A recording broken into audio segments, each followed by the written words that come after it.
Alright, hey everyone, so doing this video with my crunchy scaggly hair, probably one of the first or few videos that I've done during the day, and I might do this more often because the lighting is way better than trying to figure out how to turn all the lights on in my apartment.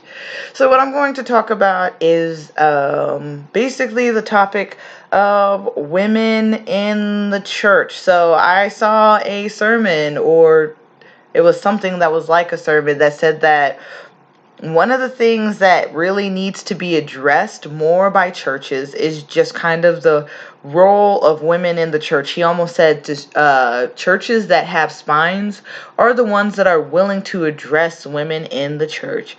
And I believe that he is right about that. Now, I need you to understand something. I know that most of the work that's done in church most of the work that's done in church is done by women.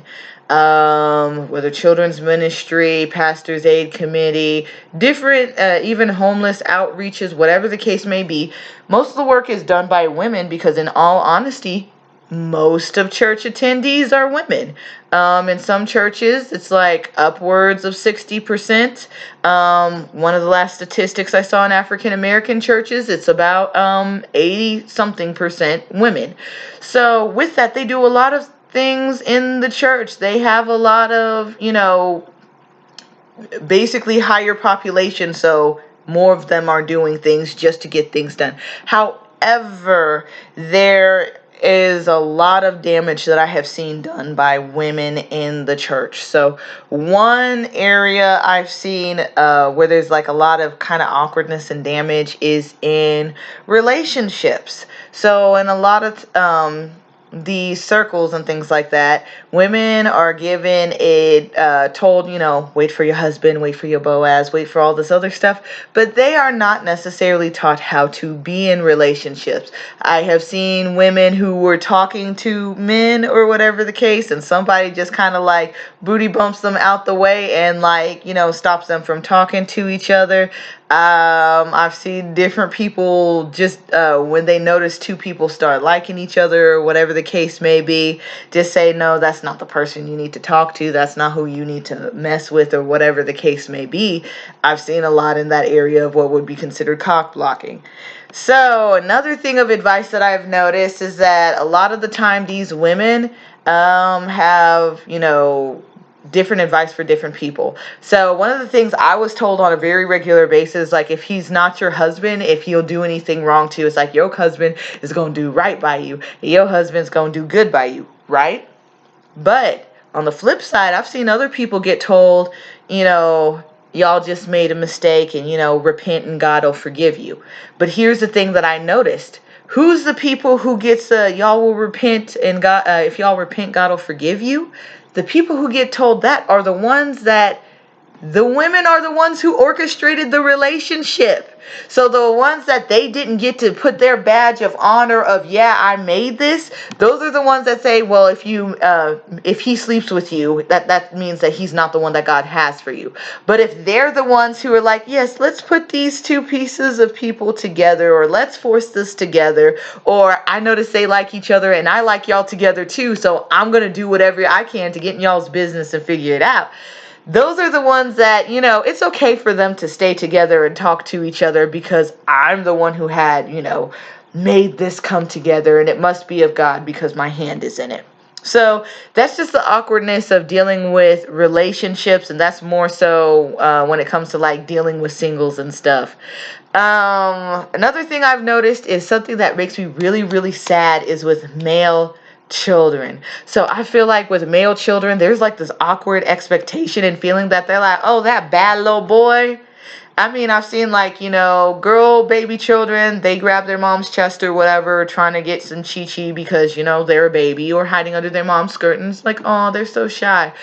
Let a little boy do that in the wrong church, and it's like, oh, he really a boy. Oh, I know what kind of boy he's going to be. It's like he's trying to find comfort in hiding somewhere because he's just as shy. So the type of expectations that we put on boys' behavior that's like bad and messed up, that's very damaging to not only how those boys will grow up to see themselves as men, but it's very high likelihood that it's not going to necessarily make them want to come to church anymore or be around church people anymore.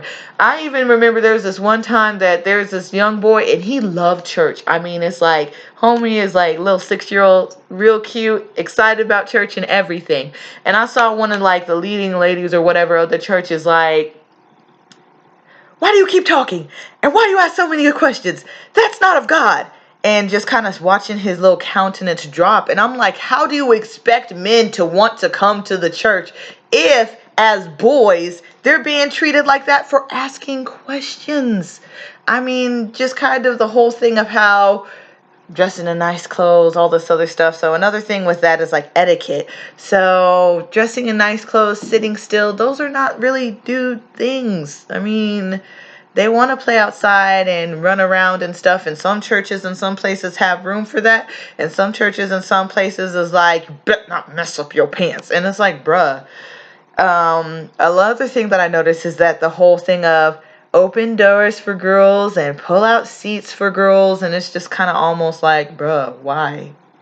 It's like the whole thing of them telling them to be polite to girls and that's how you're supposed to do things. But the thing is, it's like the women who are older, the same people are basically the ones that are telling them that they're nothing but bad. But it's like, here's what makes you good, but it really doesn't count for anything. And then just kind of the whole thing of sit still, be quiet, don't ask questions. It's just not really necessarily good for male development, but people's development in general. So now another issue is female children and how it's just kind of sometimes older women will see female children eventual competition when they like hit a certain age or whatever, and how sometimes there's player hating. Sometimes there's player hating because it's like, oh, this little girl got both her parents and all I had was my mom, or all I have is my dad, or my dad passed away, or their parents have money or whatever. So it's like, and this could be with male children too, but it's just kind of how it's like this awkward like player hatred. And when I say female children, I'm almost halfway referring to people who are younger than the people who are doing this. And then, the thing with etiquette is like dress a certain way and talk a certain way. And like I had said before, when it came to the relationship thing, don't let nobody touch you. But at the same time, not teaching people how to interact appropriately with the opposite sex, or if they are taught to interact, it's a lot of the time forced. It's a lot of time, here, you like this boy, here's this devotional. And the thing that I would have to say is kind of awkward about that is that they're saying that the divorce rate with millennials and Gen Zers, most of them are separating not because of irreconcilable differences or because of even infidelity, and more so in generations past, infidelity, was the reason. But now a lot of people are saying people outside of the relationship taking more precedence than the people in the relationship. So what does that mean? That's like mama, daddy, sister, cousin, brother are more important to the spouse than the spouse is. And a lot of the time I've seen this happen with church relationships, and how the people who made the relationship come together are more important, or one person's listening more to their mentor than the person who they're in the relationship with, and they're not really getting to know or understand the person in the relationship because they're getting all of their information on how to live life from that mentor. And I'm not saying mentorship is bad. Mentorship is beautiful and necessary and biblical and all that other good stuff. But when the mentorship is taking the place of other relationships and getting in the way of other relationships being effective, that's when I feel like it's an issue. And again, typically the people who are doing stuff like this is mostly women. So a lot of these things seems like they wouldn't really be as big of a deal, but unfortunately, a lot of the women who are doing this, they're women in positions of authority. So it's not just some woman just randomly saying, why are you asking so many questions? That's not of God. It is literally Sunday school teacher, head of women's mission, some pastors' wives, deacons' wives, somebody in a position of authority is the person who is doing a lot of these things when it comes to how they treat children, how they treat relationships, how they treat like the generation after them in general. And when it comes to the relationship part especially, it seems like, especially since churches are mostly women, so since churches are mostly women, a lot of them are single women. Granted, a lot of them are women who it's like their husbands don't go to their church or don't go to church. Probably another story for another day, but most of these women, especially if you got churches that are 80-something% women, 9 times out of 9, most of them are single, and they're doing things for relationships, in relationships, because there's this part of them that feels like they want to give somebody the thing that they feel like they cannot have, but because they are not willing to go out and do the thing themselves, the relationship advice and information that they're giving is not necessarily good or helpful for the people in the budding relationship that they are trying to make happen. And sometimes it does work out. I'm not necessarily saying that every time it's awful, but a lot of the time a single person who doesn't date and doesn't do a lot of relationship stuff or interacting with the opposite sex outside of family may not have the best advice for somebody who doesn't necessarily know what they're doing, and they're actually in that relationship. They're actually in that situation where they have to be in close proximity with that person of the opposite sex. So there's just kind of a thing of not necessarily being in a place where they can understand, but also being in a place of authority where it's almost like, okay, my word is law. So, solutions for this: pray, fast. Some of y'all might need to leave. Some of y'all might need to call people out. I don't know. But before you do anything, pray. Pray. Check people in love if you get that check to be able to check them. But I feel like the biggest thing is, before you even necessarily pray, don't pretend you don't see it. Don't pretend you don't see this little kid who keeps getting called a bad little boy because he hides under his mom's skirt, because he's shy, because he might feel something. And babies be feeling stuff on people's spirit, so he might be feeling something off on somebody's spirit. And the same person who's saying, I know what kind of boy he's gonna grow up to be, is the same person that's like, you might have some kind of spirit that this kid is scared of, and he's like, Mama, why you talking to them? But don't pretend that you don't see things, that's going on.